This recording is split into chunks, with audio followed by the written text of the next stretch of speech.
இன்றைக்கி வேதாமத்தில் ஒருத்தவங்களை குறித்து பார்க்க போகிறோம். அவங்களால நிமிரக்கூட முடியாது. அவங்க குனிஞ்சிட்டே தான் இருப்பாங்க. யாருன்னு கண்டுபிடிச்சிட்டிங்களா? யார்? 18 வருஷமாய் அவள் அந்த கூனியாக இருந்தாள் என்று வேதம் சொல்லுகிறது. ஆண்டு அந்த ஜெபாலத்துக்கு போகும்போது அவள் இருக்கிற சூழ்நிலையை ஆண்டு பார்க்குறாரு. அவள் நிமிரக்கூடாது, அவள் எவ்வளவு நிமிரக்கூடாத கூனியாக இருந்தாள் என்று வேதம் சொல்லும். அவரால் நிமிரக்கூட முடியாது, அவ்வளோ ஒரு கூனியாக இருந்தேன். நான் நிறைய நேரம் யோசிச்சிருக்கேன், இந்த கூனி எப்படி அந்த மாதிரிலாம் யோசித்தேன்.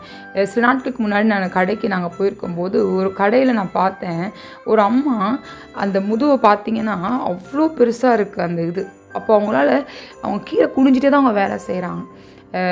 அவங்களால நிமிர்ந்து நம்மளை பார்க்கக்கூட முடியல. அவங்களால அவ்வளோ கஷ்டமாக இருந்துச்சு எனக்கு அவங்கள அப்போ தான் நான் யோசித்தேன், அந்த ஸ்திரீ எவ்வளோ பாடுபட்டிருப்பா அவள் அப்படின்னு ஆண்டு அதை பார்க்குறாருல. ஆண்டு பார்த்து அவள் மேல் தமது கையை வைத்தார், உடனே அவள் நிமிர்ந்து தேவனை மகிமைப்படுத்தினாள் அப்படின்னு வேதம் சொல்லுது. யோசித்து பாருங்கள், ஒரு 2 நாள் காய்ச்சல் இருந்தால் கூட நம்மளால் தாங்கிக் கொள்ள முடியல, இல்லை ஒரு நாள் காய்ச்சல் தாங்க முடியல, இல்லை ஏதோ ஒரு விஷயம் நம்மளால் தாங்கிக் கொள்ள முடியல. ஆனால் 18 வருஷமாக கட்டி வைத்திருக்கிற அந்த மகளை ஆண்டு என்ன பண்ணார்? சாத்தான் 18 வருஷம் அவளை கட்டியிருந்த ஆபிரகாமை குமாரத்தியாகி இவளை ஓய்வு நாளில் இந்த கட்டிலிருந்து அவிழ்த்து விட வேண்டியது இல்லையான்னு ஆண்டவர் கேட்டார். இன்னைக்கு ஆண்டவர் உங்களை இன்னைக்கு விடுதலையாக்க போகிறார். இன்னைக்கு ஆண்டவர் உங்கள் தலையை நிமிர செய்ய போகிறார். இந்த கூனி நினச்சி பார்க்கல, இன்னைக்கு நமக்கு விடுதலை கிடைக்க போதுன்னு நினச்சி பார்க்கல. ஆண்டவர் அவளை நிமிர வைத்திருந்தா.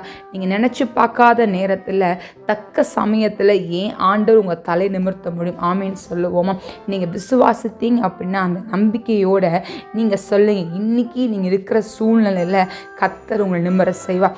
இன்னைக்கு நீங்கள் இருக்கிற பிரச்சனையில் ஆண்டவர் உங்கள் தலையை நிமிர செய்வார். ஆமேன்னு சொல்லுங்களேன். வேதாமத்தில் நிறைய வைத்து கர்த்தர் தலை நிமிர வைத்திருக்கிறார். உங்கள் வாழ்க்கையும் கர்த்தர் செய்திருக்கிறார் நான் விசுவாசிக்கிறேன். இன்னும் நம்பிக்கையுள்ளவர்களாக இருப்போம். கர்த்தரை பின்பற்றி நம்ம நடப்போம். கர்த்தர் அற்புதத்தை செய்வாராக.